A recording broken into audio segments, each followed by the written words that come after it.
देव, यार कबीर, हम शरारत तो कर रहे हैं, लेकिन तुझे तो पता है ना कि कितना ज्यादा शैतान है ऋषभ। ये पक्का बदला लेगा हमसे। कबीर, नहीं ले पाएगा, क्योंकि इसे तो बाद में पता चलेगा कि इसकी शादी सुनी से हो रही है। फिर ये खुशी मनाने में बिजी हो जाएगा ना। मान भी लो कि अगर थोड़ी शरारत करता भी है तो भाई के लिए इतना तो हम भी सहन कर सकते हैं। अभी तो फिलहाल इसे हम पर शक है और ये चाहता है कि हम खुद ही इसे सब कुछ बता दें। देव, मुझे तो ये सोच के घबराहट हो रही है कि ये हमारे साथ क्या कांड करेगा। जय हंसकर बोला, देव सर, आप घबराओ मत, मैं हूं ना जूनियर कांडी, मैं दूंगा आपका साथ। हम सभी मिलकर साथ काम करेंगे। देव, तू भी कोई कम नहीं है, कब किस तरफ पाला बदल लेगा कोई कुछ नहीं कह सकता। सुनी राशि की बात टालकर ऋषभ के पीछे चली कि राशि ने आकर उसका हाथ पकड़ा। पागल लड़की, ऋषभ सर की चाल है ये। सुनी खींचते हुए बोली, तुम्हें हमेशा उन पर शक ही रहता है, ऐसा कुछ भी नहीं है। कहीं ऐसा ना हो कि हम तुम्हारी बातों पर भरोसा करके यहाँ खड़े रहें और वो डॉक्टर हमारे ऋषभ जी को ले जाए। उसने अपना हाथ छुड़ाया और हॉस्पिटल के बाहर की तरफ निकल गई। उसने चारों तरफ देखा, लेकिन ऋषभ कहीं दिखाई नहीं दिया। सुनी ने सोचा कि शायद ऋषभ चला गया है। वह उदास हो वापस लौटने के लिए मुड़ी तो सामने ऋषभ दिखाई दिया, जो हाथ बांधे खड़ा उसे ही देख रहा था। यह देखकर उसकी जान में जान आई। वह जल्दी से दौड़कर ऋषभ के पास जा खड़ी हुई और जैसे ही कुछ बोलने को हुई कि ऋषभ ने उसके मुंह पर हाथ रख दिया। अरे रे, ये क्या कर रही हो? तुम्हारी मनौती टूट जाएगी ना, जो मैं बिल्कुल नहीं चाहता। सुनी को मनौती की बात याद आई तो वह मन महसूस कर रह गई और सोचने लगी कि पता नहीं कहाँ फंस गए हम, जो यूं मुंह बंद करके रहना पड़ रहा है। ऋषभ अनजान बनते हुए बोला, वैसे तुम यहाँ क्या कर रही हो? तुम तो अंदर थी ना अपने स्टाफ के साथ। सुनी बेचैनी से इधर उधर देख रही थी। ऋषभ, क्या देख रही हो? सुनी ने इशारे से उसे बताना चाहा कि वह उस डॉक्टर को ढूंढ रही है जिससे वो बात कर रहा था और साथ में बाहर निकला था। ऋषभ सुनी के इशारे समझ गया था कि यह क्या पूछना चाहती है, लेकिन फिर भी ना समझ में आने का नाटक करने लगा। तेज, मुझे कुछ समझ नहीं आ रहा, तुम कहना क्या चाह रही हो? सुनी यह सुन गुस्सा हो गई कि कल रात तो सारे इशारे समझ आ रहे थे और अब ना समझ आने का बहाना बना रहे हैं। ऋषभ मुस्कुराने लगा, यार अब ऐसे भी मत देखो मुझे, अब कह तो दिया कि तुमसे हो गया है प्यार, फिर ऐसे मासूमियत भरी नजरों से देख खुद से दोबारा प्यार करवाने की जरूरत क्या है? यह सुन सुनी ने झेप कर अपनी नजरें दूसरी ओर कर ली। फिर अगले ही पल उसे कुछ याद आया। उसने ऋषभ को वहीं रुकने का इशारा किया और तेज कदमों से हॉस्पिटल के अंदर चली गई। ऋषभ खुद से बड़बड़ाया, उम्मीद है जैसा मैंने सोचा था वैसा ही ये करने गई हो। कुछ देर बाद सुनी बाहर आई तो उसके हाथ में पेपर पेन था। यह देख ऋषभ मन ही मन मुस्कुराया। तीर एकदम निशाने पर लगा है। सुनी के दाएं हाथ की उंगलियों पर तो पहले ही बैंडेज लगी थी, इसलिए उसने अपने बाएं हाथ से टेढ़े मेढ़े शब्दों में बड़ी मुश्किल से लिखा कि वह डॉक्टर कौन थी जिससे वो बात कर रहा था। ऋषभ ने पेपर देखा, फिर हंस दिया। अच्छा, वो तो बस यूं ही टकरा गई थी मुझसे, तो बस 2-4 बातें हो गई, लेकिन लड़की थी बड़ी अच्छी। सुनी नाराज होकर उसे देखने लगी तो ऋषभ गंभीर मुद्रा में बोला, क्या हुआ, तुम मुझसे नाराज हो क्या? सुनी ने उसे कोई प्रतिक्रिया नहीं दी तो वह मासूम चेहरा बनाकर बोला, लेकिन मैंने किया क्या है? सुनी ने एक बार फिर से बड़ी मुश्किल से लिखा, आप उनके साथ ज्यादा फ्रैंक क्यों हो रहे थे? अगर वो इस बात का कुछ गलत मतलब निकाल लेती तो? हम कब से आपसे इशारा कर रहे थे कि आप वहाँ से हट जाएं, लेकिन आपने हमारी बात नहीं सुनी। ऋषभ हंस पड़ा, मुझे तुम्हारे इशारे समझ में नहीं आए थे कि तुम क्या कह रही हो, वरना मैं तुम्हें इग्नोर क्यों करता? अगर वो डॉक्टर कुछ गलत मतलब निकालती तो मैं बोल देता ना कि मैं तो सिर्फ तुम्हारा हूँ। सुनी नाराज सी इधर उधर देख रही थी। ऋषभ, मुझे ऐसा क्यों लग रहा है कि किसी को जलन हो रही है? सुनी यह सुनकर हड़बड़ा गई और ऋषभ की तरफ देख ना में सिर हिलाया। ऋषभ, झूठ बोल रही हो तुम। सुनी ने फिर से ना में सिर हिला दिया। अब ऋषभ झूठा गुस्सा दिखाते हुए बोला, तुम झूठ बोल रही हो मुझसे? ऋषभ को गुस्से में देख सुनी थोड़ा सहम गई और हाँ में सिर हिला दिया। ऋषभ सुनी के थोड़ा पास आ खड़ा हुआ और शिकायत भरी नजरों से उसे देख सर्द लहजे में बोला, मुझे भी बुरा लगा था जब अंदर तुम अपने स्टाफ के साथ बातें कर रही थी। मैंने कितनी बार तुम्हें मेरे पास आने का इशारा किया, लेकिन तुम मुझे इग्नोर कर रही थी। तुम भी तो अनजान बन रही थी ना मुझसे। मुझे बहुत बुरा लगता है जब कोई मेरा अपना मुझे ऐसे जानबूझकर इग्नोर करता है। दोबारा ऐसी हरकत नहीं होनी चाहिए, वरना तुम किसी के भी साथ क्यों ना खड़ी होंगी, मैं वहीं से तुम्हें हाथ पकड़कर अपने साथ ले जाऊंगा। सुनी बच्चों की तरह सिर झुकाए चुपचाप उसकी बात सुन रही थी। ऋषभ, उम्मीद है ये हरकत दोबारा नहीं दोहराई जाएगी। सुनी ने सिर हिलाकर उसकी बात से सहमति जता दी। ऋषभ, तुम्हें सॉरी बोलना चाहिए। सुनी ने अपने कान पकड़ लिए। ऋषभ ने उसके हाथों को नीचे किया और मुस्कुराहट के साथ बोला, वैसे सॉरी तो मुझे भी बोलना है, क्योंकि शरारत तो मैंने भी की है तुम्हारे साथ। यह सुन सुनी चौंकी और नजरें उठा ऋषभ को सवालिया निगाहों से देखा। ऋषभ, जब मैं तुम्हें प्यार से बुला रहा था तब तुम आ नहीं रही थी, इसलिए मैंने जानबूझकर तुम्हें जलाने के लिए उस डॉक्टर से बातचीत की, और देखो तुम कैसे मेरे पीछे खुद ब खुद आ गई। कहते हुए वह हंसने लगा। सुनी ऋषभ की बात सुनकर दंग रह गई। इसका मतलब राशि ने सही कहा था कि ऋषभ सर हमें पागल बना रहे थे। सुनी ने ऋषभ को गुस्से से देखा और वहां से जाने लगी कि ऋषभ ने उसे रोका। अरे नाराज क्यों हो रही हो, मुझे बात करनी थी तुमसे, इसलिए तो बुलाया था। सुनी ने इशारे से पूछा, क्या? ऋषभ, यही कि कबीर देव ने क्या बात की तुमसे। सुनी ने कुछ पलों तक उसे देखा और अजीब अजीब से इशारे करने लगी। ऋषभ ने बहुत कोशिश की लेकिन उसे कुछ समझ नहीं आया। वह परेशान सा बोला, सॉरी, लेकिन मुझे कुछ समझ ही नहीं आ रहा कि क्या कह रही हो।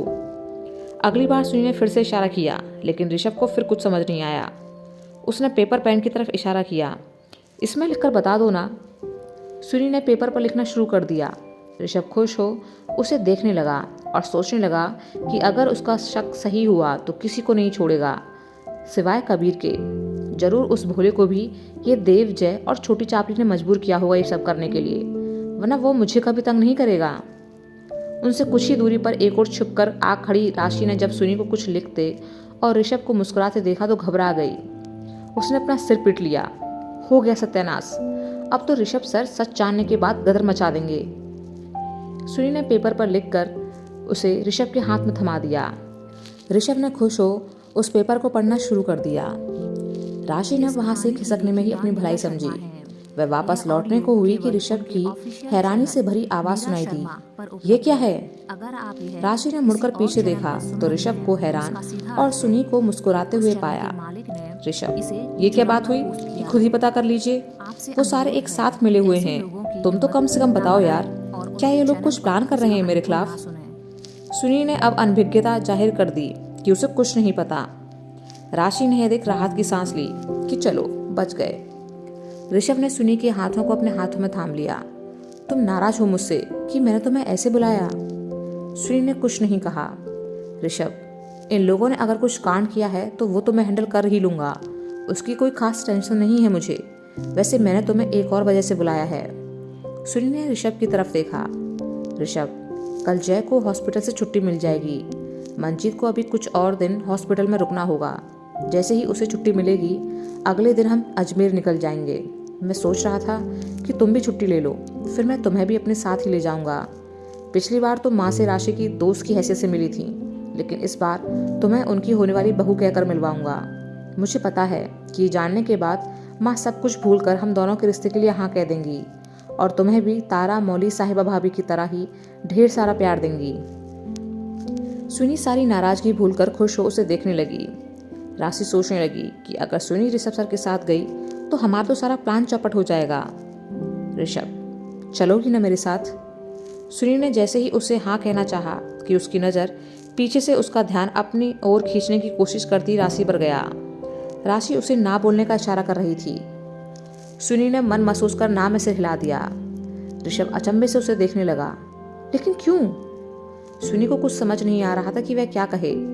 ऋषभ, बोलो ना। सुनी को चुप देख ऋषभ को गुस्सा आने लगा।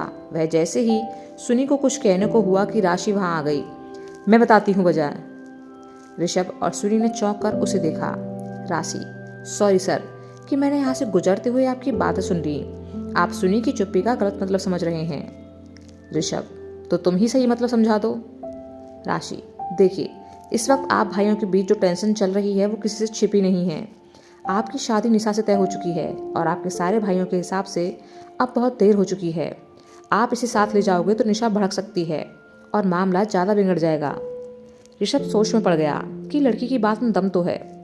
राशि, पहले आप घर जाकर सब सही कर लो, उसके बाद सुनी को बुलाना। ऋषभ ने सुनी की ओर देखा, जो उदास सी उसे देख रही थी। वह गंभीर सा बोला, अगर ऐसा है तो ठीक है, मैं पहले सब ठीक करूंगा और तभी तुम्हें घर लेकर जाऊंगा। बस इतना कहना चाहूंगा कि मेरा इंतजार करना और भरोसा बनाए रखना। सुनी खामोश सी उसे देखने लगी। ऋषभ वहां से चला गया तो राशि बोली, रावण जी तो कुछ ज्यादा ही सीरियस हो गए यार। सुनी ने उसे गुस्से से घूरा और कुछ बड़बड़ाते हुए हॉस्पिटल के अंदर चली गई। राशि सोचने लगी, हमारी शादी लगता है इसी कांड के लिए टली थी, वरना अब तक तो हल्दी मेहंदी का मजा उठा रही होती, लेकिन अब अपने दोस्त की गालियां खा रही हूँ। कोई बात नहीं, इतना तो चलता है। माही जैसे मिलने आई, उसे देख जय हल्के से मुस्कुरा दिया। माही उसके पास आ बैठी तो जय ने उसका हाथ थाम लिया। देव ने यह देखा तो कबीर को उस ओर देखने का इशारा किया। कबीर ने यह देखा तो बोला, मंजीत तू आराम कर, हम बाद में आते हैं। देव, अरे रुकते हैं ना यार अभी थोड़ा। कबीर ने उसे घूरा और धीरे से बोला, बेशर्म कहीं का, घर चल तू, तेरी शिकायत करूंगा मौली से। देव हंस पड़ा। कबीर उसका हाथ पकड़ खींचते हुए बाहर निकल गया। दोनों मुस्कुराते हुए वहां से बाहर चले गए। देव कबीर के साथ हॉस्पिटल से बाहर निकल क्वार्टर की ओर चल दिया। वह जल्दी ही घर जाने की बात पर बहुत खुश था। वह गुनगुनाते हुए कुछ कदम ही आगे बढ़ा कि दूसरे रास्ते पर सामने मौली खड़ी दिखी। वो उसे चिढ़ाते हुए बोली, देवदास, आज बड़े खुश नजर आ रहे हो। देव मौली को वहां देख तंग रह गया कि ये यहाँ क्या कर रही है। वह उस दूसरे रास्ते पर बढ़ गया और कुछ दूर जाकर रुक गया। इस सब से बेखबर कबीर फोन पर बात करते हुए सीधे अपने रास्ते पर यह सोचकर बढ़ गया कि देव उससे पीछे ही है। मौली ने उसे अपने पास आने का इशारा किया, लेकिन देव अपनी ही जगह खड़ा रहा और उसे देखता रहा। मौली ने जब उसे ऐसे देखा तो खुद ही उसके पास आ खड़ी हुई। क्या हुआ, आ क्यों नहीं रहे थे, कब से बुला रही हूँ। देव हल्के से मुस्कुराते हुए बोला, क्योंकि मुझे पता है कि तुम मेरा एक हंसी ख्वाब हो। मौली यह सुनकर खिलखिलाकर हंस पड़ी, तुम्हें तो सब पता है। देव, पता कैसे नहीं होगा, इस प्यार मोहब्बत का पुराना खिलाड़ी हूं मैं। मौली उदास सी बोली, तुम बहुत चालाक हो, ना तो हकीकत में तुमसे जीत पाती हूँ और ना ही ख्वाबों में। देव ने उसे सीने से लगा लिया और बच्चों की तरह दुलारते हुए बोला, रोना नहीं, तुम तो अच्छी बच्ची हो ना।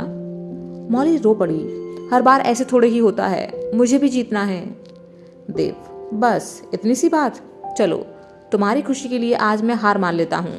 तुम्हें हकीकत तो क्या, ख्वाब में भी ऐसे रोते देखना मुझे मंजूर नहीं है। मौली यह सुनकर खुश हो गई। देव ने अब अपने दोनों हाथों को अपने चेहरे पर रख हैरान होने का नाटक किया और मजाकिया तरीके से बोला, मुझे तो भरोसा ही नहीं हो रहा कि तुम यहाँ हो, कहीं मैं खुशी से मर ही न जाऊं। यह देख मौली जोर जोर से हंसने लगी। देव हल्के से मुस्कुराते हुए उसे देखने लगा। मौली को अब कुछ शरारत सूझी। थोड़ी देर बाद फोन रखने पर कबीर को अब देव के अपने साथ ना होने का एहसास हुआ तो वह वापस लौट चला। कुछ वक्त बाद जब उसने अपने सामने जो देखा तो वह दंग रह गया।